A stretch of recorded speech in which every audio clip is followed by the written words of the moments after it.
तब दर्शन कर पाए भगवान।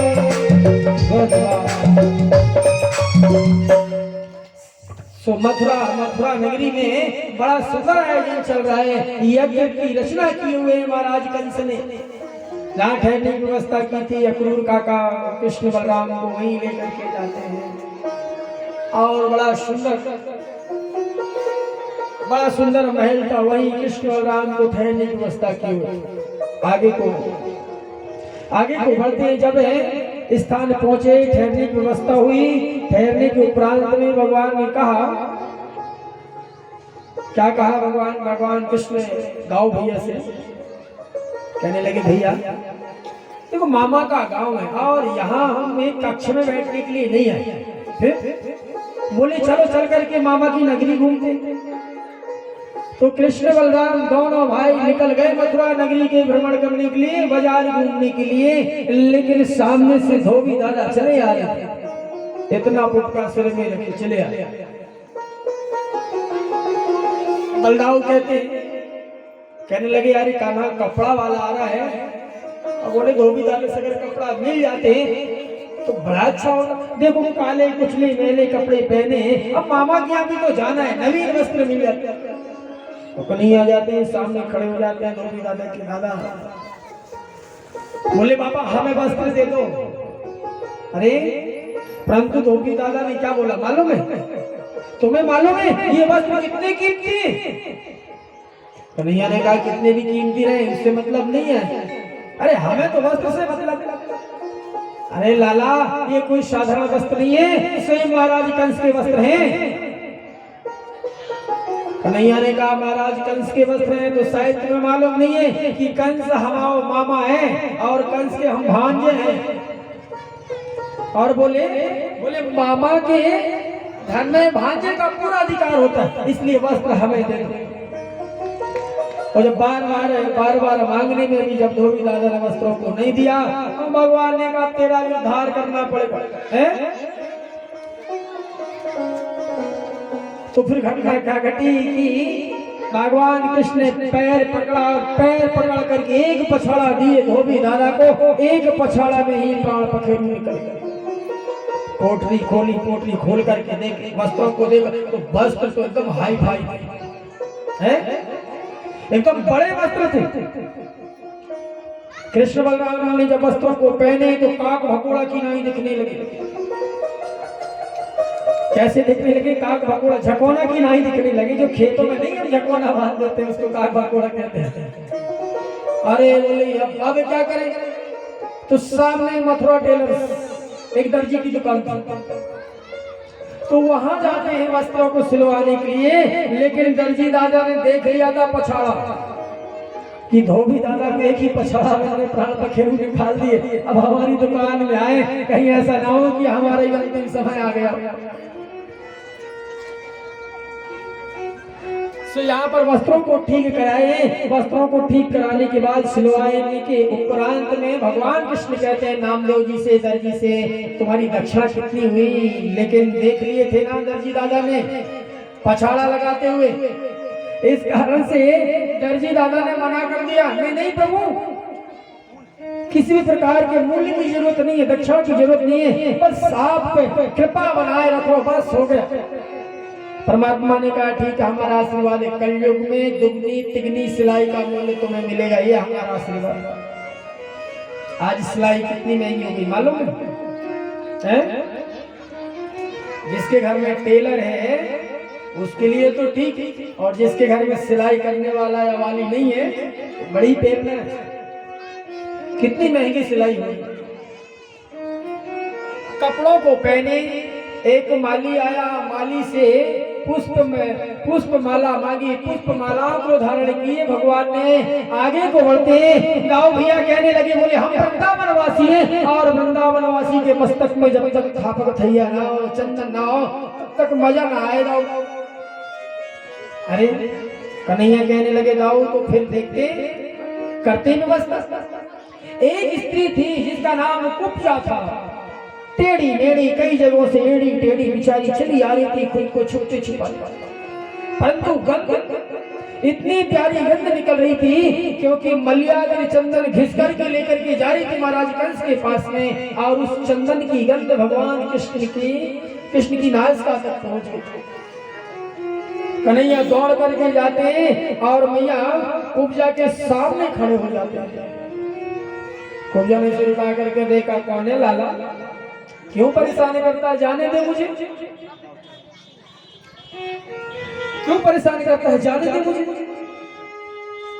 भगवान ने कहा, आज ना जाने दो तुम्हें, तुम दाऊ भैया आ जाते यार, बस करो, ये बुढ़िया को तो परेशान मत करो कम से कम, है तुम्हारा वृंदावन नहीं है, मथुरा नगरी, कंस की नगरी है, छोड़ दो बुढ़िया को।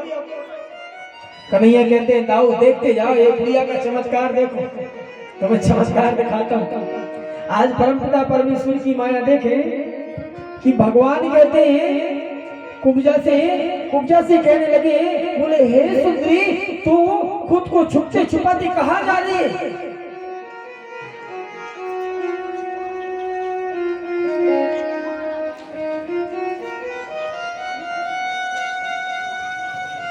और जो ही सुंदरी शब्द सुना, किसने? कुब्जा मैया ने। बेचारी एड़ी टेढ़ी, कई जगहों से एड़ी टेढ़ी थी, और एड़ी टेढ़ी चाल चलने वाली थी। एड़ी टेढ़ी चाल चलने वाली को अगर कोई सुंदरी कह करके बुलाए कुछ गुस्सा नहीं आई है? सोचने लगी मैया, कुब्जा मैया कहने लगी, मुझे सुंदरी कहने वाला कौन है? तो छड़ी उठाई और छड़ी उठा करके मारने के लिए दौड़ पड़ी कन्हैया को। कन्हैया आगे पीछे, कुब्जा मैया लगी हुई है। ठहर जा, सामने जाकर के भगवान खड़े हो जाते हैं। कुब्जा मैया भी खड़ी हो गई, थक गई मैया कुब्जा। कहने लगी, ले लाला कौन है तू? आज पहली बार मुझे किसी ने सुंदरी कहकर के संबोधित किया है, सुंदरी कहकर के बुलाया है, तू कौन है? और तू बता कि मैं कहां से सुंदर लगती हूँ? 3-4 जगह से टेढ़ी मेढ़ी हूं मैं, इसके बाद भी तूने मुझे सुंदरी कह करके बुलाया। आज मेरे प्रभु सामने खड़े हो जाते हैं, मैया कुब्जा से कहते हैं, बोले देवी, तुम्हारी चर्म को नहीं देखा मैंने, तुम्हारे शरीर को नहीं देखा मैंने, अरे मैंने तो तुम्हारी आत्मा को देखा है, तुम्हारी आत्मा बड़ी सुंदर है, और मैंने सुंदर तुम्हारी आत्मा को कहा है। संतों का मानना है, और सच ही तो है। सुंदरता कहाँ होनी चाहिए? कहाँ होनी चाहिए सुंदरता? आत्मा में सुंदरता होनी चाहिए, हृदय सुंदर होना चाहिए।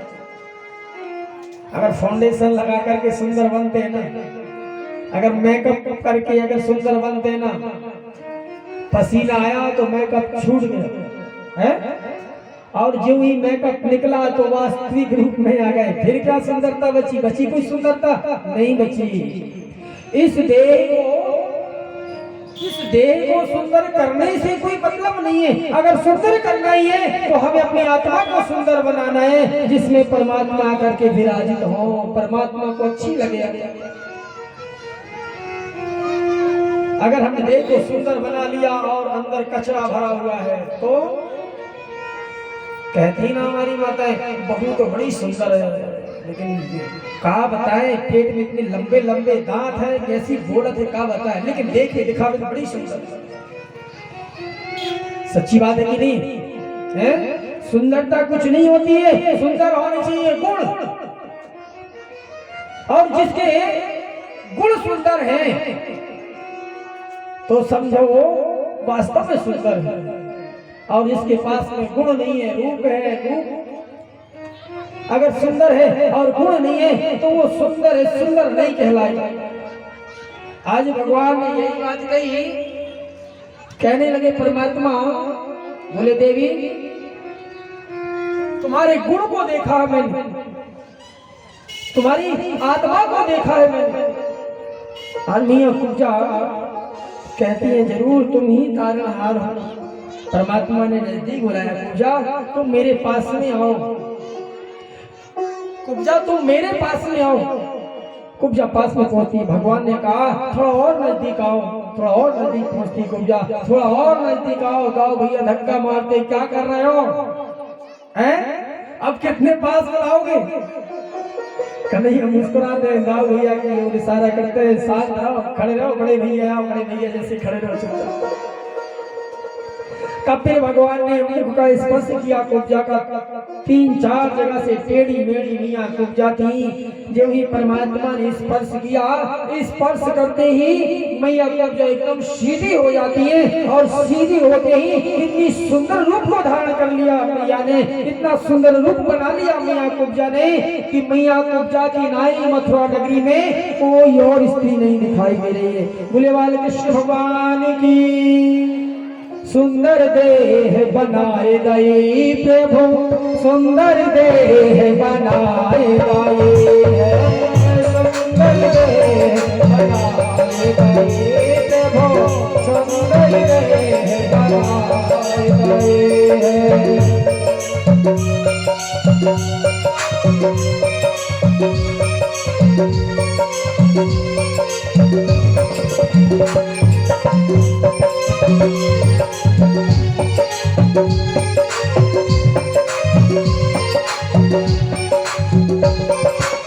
सुंदर रूप बना दिए परमात्मा ने, देह को धारण कर लिया मैया कुब्जा ने। बोली कुब्जा, बोली कुब्जा मन मथुराई, बोली कुब्जा मन मथुराई, सुंदर देह बनाए प्रभु, सुंदर देह बनाए दई। आज मैया कुब्जा ने प्रणाम किया, जो चंदन लेकर के कंस के पास में जा रही थी, आज प्रभु के चरणों में चंदन को अर्पण किया, मस्तक में चंदन को लगाया। कुब्जा ने कहा प्रभु आपने यह शरीर दिया है, इसका भोग आप ही ग्रहण करें। पीछे से दाऊ भी इशारा करते हैं, बस फंस गए ना हैं? कितनी बार समझाया, कितनी बार समझाया कि ज्यादा स्त्रियों के साथ में हेल मेल मत रख, गोपियों के साथ में हेल मेल मत रख, लेकिन मानने वाला का कन्हैया इशारा करते यार जाओ भैया शांत तो रहो। जो सियाने होते ना, सियाने बड़े बेकार होते हैं, छोटी छोटी बातों में पीछा करने लगते हैं। कहने लगे जाओ भैया, कहते अब क्या करोगे कुब्जा के साथ? कुब्जा खुद को अर्पण कर रही है तुम्हें। तब भगवान ने कहा कुब्जा से मैं तेरे घर आऊंगा, पहले कंस का उद्धार कर दूं, इसके बाद मैं तेरे घर को आऊंगा, तेरी कुटिया में आऊंगा, तुझे पवित्र करूंगा। इस प्रकार से कह करके भगवान आगे को बढ़ते हैं। अब आगे को पहुंचे सो बड़ी भीड़ भाड़ लगी हुई है। दाऊ भैया ने देखा, लगता है कान्हा, ऐसा लगता है कि यही पूजन स्थल है, यही यज्ञशाला है, चलो चल करके हम धनुष के दर्शन करके आते हैं। पहुंच जाते हैं धनुष दर्शन करने के लिए, लेकिन घटना क्या घटी कि धनुष शिव का दिया हुआ धनुष अब वो रखी थी। भगवान कृष्ण पुजारियों से कहा थोड़ा स्पर्श कर लो, बोले हाँ थोड़ा स्पर्श कर सकते। अब पास में पहुंचे महाराज तो कहने